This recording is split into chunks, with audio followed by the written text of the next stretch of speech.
ভারতকে খেলা থেকে বাদ দিল বাংলাদেশ। তবে এই খেলা ক্রিকেট খেলা নয়, এই খেলা বিশ্ব রাজনীতির মঞ্চের খেলা। দক্ষিণ এশিয়ার ভূ রাজনীতিতে একটি নতুন অধ্যায়ের ইঙ্গিত কি দেখা যাচ্ছে?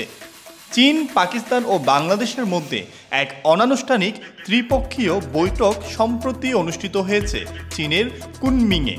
বিশেষ করে যখন বাংলাদেশে চলছে একটি অন্তর্বর্তী সরকারের শাসনকাল এবং সামনে জাতীয় নির্বাচন, এই সময়েই কেন এমন বৈঠক? আর তাতে বাংলাদেশের অংশগ্রহণ কি কৌশলগত সিদ্ধান্ত নাকি কোনো তৃতীয় শক্তির কূটনৈতিক প্রভাব? চলুন আলোচনা করা যাক। চীনের কুনমিং শহরে অনুষ্ঠিত চায়না সাউথ এশিয়ান এক্সপোজিশনের সাইড লাইনে এই বৈঠকটি হয়, যেখানে উপস্থিত ছিলেন চীনের উপপররাষ্ট্রমন্ত্রী সান ওয়েইডং, বাংলাদেশের ভারপ্রাপ্ত পররাষ্ট্র সচিব রুহুল আলম সিদ্দিকী, পাকিস্তানের অতিরিক্ত সচিব ইমরান আহমেদ সিদ্দিকী এবং পাকিস্তানের পররাষ্ট্র সচিব আমনা বালুচ ভার্চুয়ালি যোগ দেন। এই বৈঠককে তিন দেশেই অনানুষ্ঠানিক ত্রিপক্ষীয় বৈঠক হিসেবে উল্লেখ করলেও আলোচনার বিষয়বস্তু ছিল বেশ গভীর। যৌথ বিবৃতিতে বলা হয়েছে, এই বৈঠকের মূল লক্ষ্য ছিল পারস্পরিক সমতা, বিশ্বাস এবং আঞ্চলিক সহযোগিতার ভিত্তিতে অবকাঠামো উন্নয়ন, বাণিজ্য, স্বাস্থ্যসেবা, জলবায়ু পরিবর্তন সহ নানা খাতে সহযোগিতার পথ খুঁজে বের করা। সবচেয়ে গুরুত্বপূর্ণ সিদ্ধান্ত ছিল এই আলোচনা এগিয়ে নিতে একটি ওয়ার্কিং গ্রুপ গঠন করা হবে। তবে এই ঘোষণার পরপরই রাজনৈতিক বিশ্লেষকরা প্রশ্ন তুলেছেন, কেন এই সময়েই এমন একটি উদ্যোগ? ঢাকা বিশ্ববিদ্যালয়ের আন্তর্জাতিক সম্পর্ক বিভাগের অধ্যাপক ওবায়দুল হক মনে করেন, চীনের জন্য বর্তমান অন্তর্বর্তীকালীন সরকার একটি আদর্শ সময়। কারণ নির্বাচিত সরকার অনেক দিক বিবেচনা করে পদক্ষেপ নেয়, কিন্তু অন্তর্বর্তী সরকারকে সেই মাত্রার জবাবদিহিতার সম্মুখীন হতে হয় না। অর্থনীতিবিদ সেলিম রায়হান সামাজিক যোগাযোগ মাধ্যমে লিখেছেন, এই ধরনের কৌশলগত আলোচনায় যুক্ত হওয়ার মতো সাংবিধানিক ম্যান্ডেট অন্তর্বর্তী সরকারের নেই।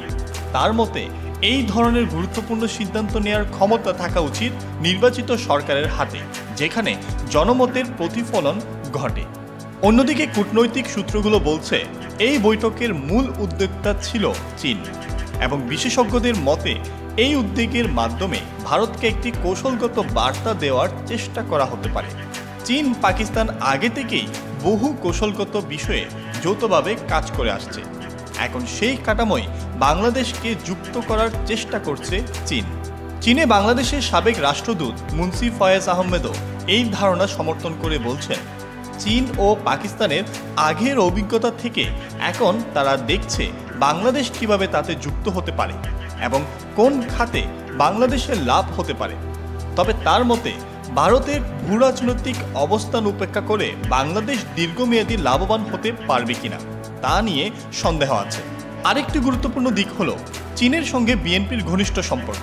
সম্প্রতি বিএনপির মহাসচিব মির্জা ফখরুল ইসলাম আলমগীরের নেতৃত্বে একটি উচ্চ পর্যায়ের প্রতিনিধি দল চীন সফরে গিয়েছে। আবার প্রধান উপদেষ্টা অধ্যাপক মোহাম্মদ ইউনুসের সাম্প্রতিক চীন সফরেও একাধিক সমঝোতা স্মারক সই হয়েছে। এই প্রেক্ষাপটে রাজনৈতিক বিশ্লেষকরা বলছেন, একদিকে আওয়ামী লীগের সরকারের সঙ্গে চীনের দীর্ঘদিনের সম্পর্ক, অন্যদিকে বর্তমান অন্তর্বর্তী সরকারের সঙ্গে চীনের উষ্ণতা, এই দুটি মিলিয়ে চীন বাংলাদেশকে একটি আঞ্চলিক ভারসাম্যের যন্ত্র হিসেবে ব্যবহার করতে চাইছে। তবে এই উদ্যোগ ভারত কিভাবে প্রতিক্রিয়া জানায় সেটিও গুরুত্বপূর্ণ। এই ত্রিপক্ষীয় উদ্যোগ নিয়ে এখনো অনেক প্রশ্ন। বাংলাদেশের অন্তর্বর্তী সরকার কি এমন কৌশলগত বৈঠকে অংশ নেওয়ার সাংবিধানিক অধিকার রাখে? আপনার কি মতামত? ভারতকে পাশ কাটিয়ে চীন, পাকিস্তানের সঙ্গে ঘনিষ্ঠতা বাড়ানো বাংলাদেশের জন্য কতটা কৌশলগতভাবে নিরাপদ? কমেন্ট করে আমাদের জানান এবং ভিডিওটি ভালো লাগলে লাইক, শেয়ার, সাবস্ক্রাইব করে বেল বাটনটি চাপ দিতে ভুলবেন না। ধন্যবাদ।